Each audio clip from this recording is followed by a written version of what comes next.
Hey everyone, I just wanted to share my testimony with what brought me to believing in God. So it all kind of started for me when I was 17. I also had a girlfriend at the time, so my girlfriend and my mate Troy, his girlfriend, we all got together at his girlfriend's house, and then she kept on going on about a Ouija board and how her mum actually made it. Her mum made a Ouija board because her mum was all into like burning incense and like spiritual stuff. Like, to be honest, if I know better, since I know better now, I would say she was probably into some new age religion or maybe some kind of witchy type stuff. So anyways, her mum actually crafted a Ouija board, her own. It's not just one that you will buy from one of those occultic shops. So anyways, at the time when I was 17, I didn't actually believe in God or anything like that. I was actually a complete atheist. I would absolutely rip into anybody and mock anybody that believed in God or ever gave any credit to God. I would just hate it. I was so against it. Anyways, so we got around in a little circle and we thought that we'd try the Ouija board out. So it was just us four, me, Troy, Sam, and Monique. But yeah, we got a little shot glass and we filled it up with smoke and we put that on top of the Ouija board. We all got around the Ouija board. Me and Troy weren't taking it seriously, of course. We thought it was a big joke and nothing was actually going to happen. So, we're being immature and making farting noises, and, we'd all get real serious and start concentrating really hard, doing these weird chant things that Sam, Troy's girlfriend, told us to do.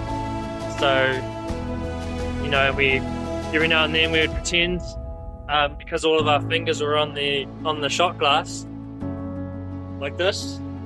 All of our fingers were on the shot glass, and one of us would move the glass a little bit just to freak the other person out. And then it got to the point after all the joking around and that we were like, okay, everyone just be serious now, like let's just actually try and do this.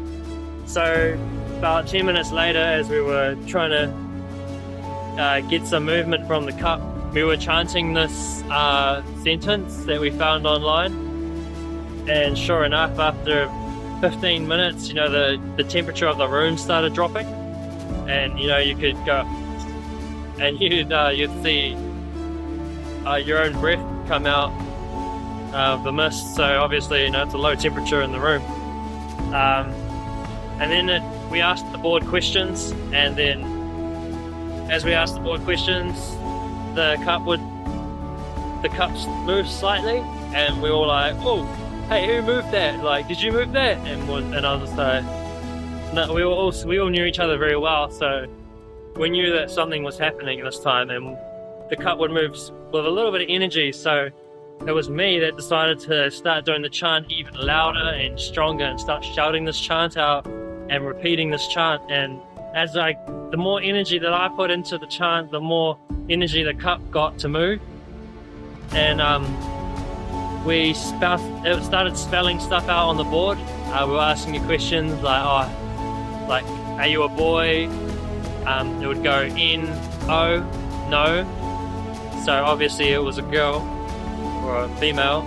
I can't remember the other questions we asked it, unfortunately, but it got to the point where every metallic object in the room just all of a sudden just started rattling and shaking like mad.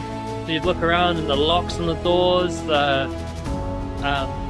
just anything metallic in the room was just shaking like hell. And there's no trains, as we were living out in the country, there's no trains around, there's no flight paths around, there was no earthquake that day.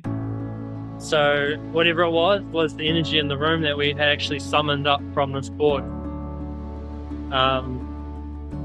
So the girls, Monique and Sam, started really freaking out, and the cup got knocked over, and you're not supposed to do that apparently.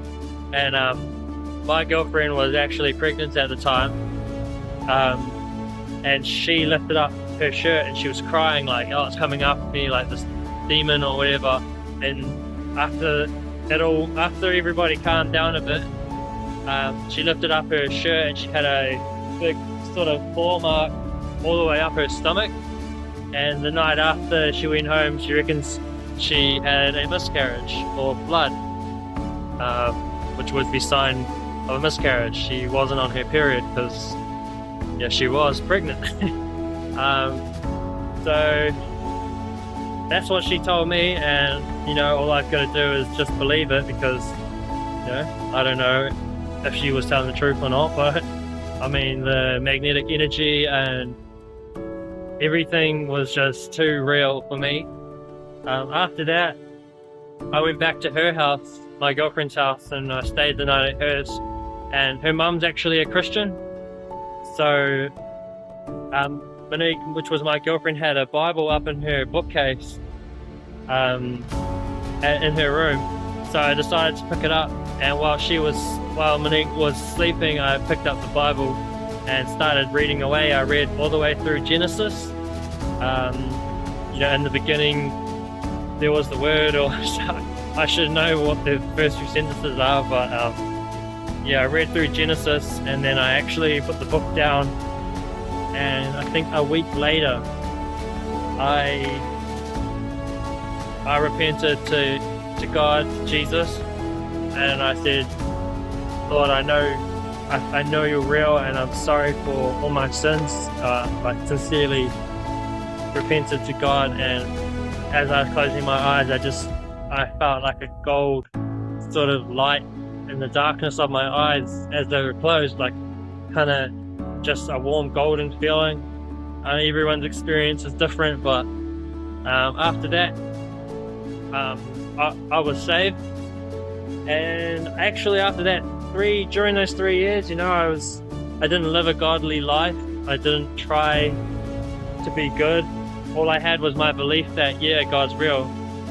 I had a lot of supernatural things happen to me after that as well that increased my faith so much, but I'd have to talk about those on a different video. I was still into partying, drinking. Like the drinking culture in New Zealand is just crazy, man. Like binge drinking on the weekends is just normal, like getting absolutely off your face, going to town, partying, going to clubs, dancing, and all that other stuff that comes with it. So actually, for maybe, saying it now, maybe 3 or 5 years, maybe even 6, I was kind of off the rails, like partying and doing all that stuff. Just had a negative attitude, listening to really bad music, all this kind of stuff that changes the way you are and the way you think. So that was actually what brought me to God. Luckily for me, I had some kind of proof or an evidence, that there was a demonic realm or something out there. There was a supernatural force that I experienced that day, and it actually changed my life forever. And I thank God for everything so far, and I would never take it back. Thanks for watching.